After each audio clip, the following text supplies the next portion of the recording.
വെക്കുന്നത്.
അപ്പോൾ പുട്ട് ഒരടുപ്പത്താക്കി. ഞാൻ പണിക്കാരിലുള്ളപ്പോൾ അധികം പുട്ടാക്കാൻ നിൽക്കും. കാരണം പുട്ടാണെങ്കിൽ ഇങ്ങനെ ഒന്നിച്ച് വെച്ചിട്ട് നമുക്ക് അടുത്ത വേറെ എന്തെങ്കിലും പണിക്ക് പോകാം.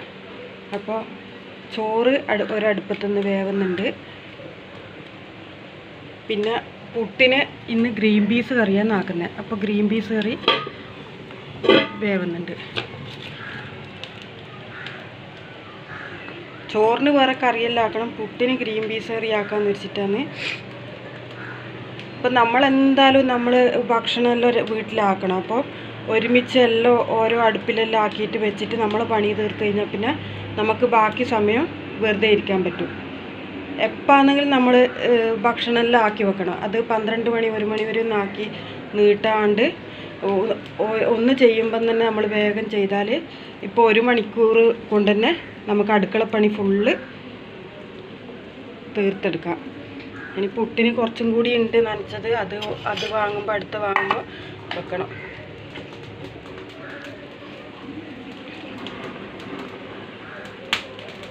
പിന്നെ ഞാനധികം അടുപ്പിലിങ്ങനെ ആക്കുന്നത് എന്താണെന്ന് വെച്ചാൽ മുകളിൽ ഷീറ്റ് ഉണ്ടാവും അധികം. അപ്പോൾ ഷീറ്റ് ഉണങ്ങണമെങ്കിൽ നമ്മൾ പുക എന്തായാലും ആക്കണം. അപ്പോൾ പുകയടിപ്പിക്കാൻ വേണ്ടിയിട്ട് അടുപ്പ് തന്നെയാണ് എല്ലാ ഭക്ഷണവും ആക്കുന്നത്. ഷീറ്റ് എന്നാലേ ഉണങ്ങി കിട്ടും.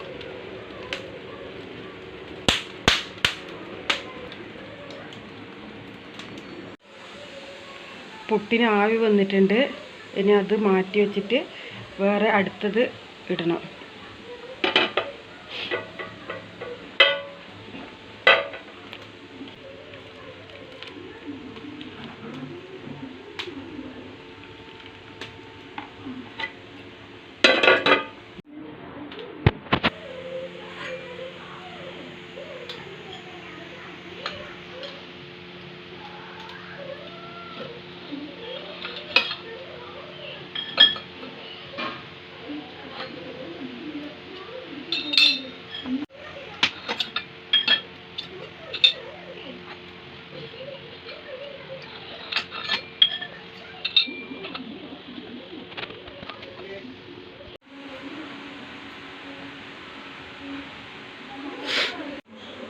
അങ്ങനെ പാൽ ചായയും ആക്കി വെച്ചിട്ടുണ്ട്.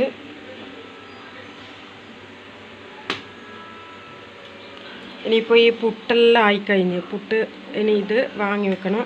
ആ അടുപ്പിൽ ഇപ്പുറത്ത് ഞാൻ തോരനാന്ന് വെച്ചിട്ടില്ല, മമ്പയർ തോരന് പെട്ടെന്ന് വെച്ചിട്ടുണ്ട്. ആ മമ്പയർ തോരൻ ഇപ്പുറത്തേക്ക് മാറ്റണം. നല്ലോണം തീ ഇവിടെ കത്തുന്നുണ്ട്. പുട്ടും എല്ലാം വാങ്ങി വെച്ചതിന് ഞാൻ തോരന് വേണ്ടിയിട്ട് മമ്പയർ പുഴുക്ക് ആക്കാമെന്ന് വിചാരിച്ചത്. ഇപ്പം മമ്പയർ തോരൻ ഈ അടുപ്പത്തേക്ക് വെച്ചിട്ടുണ്ട്. പണിക്കാരുള്ളതുകൊണ്ട് ഇത്ര കൂടുതലല്ല, അല്ലെങ്കിൽ പിന്നെ ഇതിൻ്റെ 1/3 വെക്കുള്ളൂ. ഉള്ളതിനെ കൊണ്ട് ഒപ്പിക്കയ്യൽ.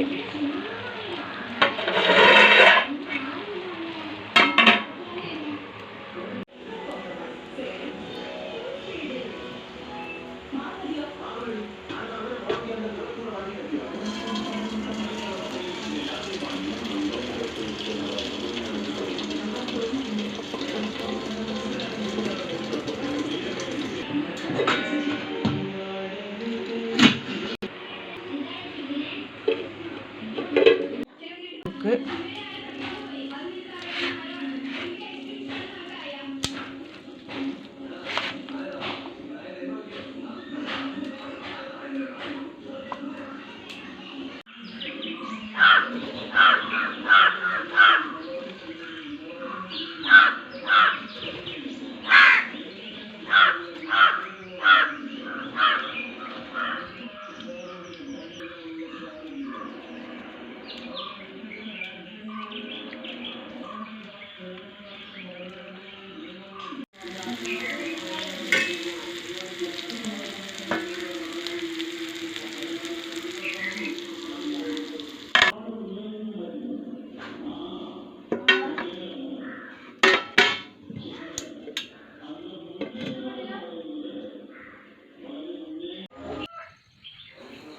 ഇന്നത്തെ ബ്രേക്ക്ഫാസ്റ്റിൻ്റെയും ലഞ്ചിൻ്റെയും വീഡിയോ ഇത്രയേ ഉള്ളൂ. ഇനി അടുത്ത വീഡിയോയിൽ കാണുന്നത് വരെ ബായ്.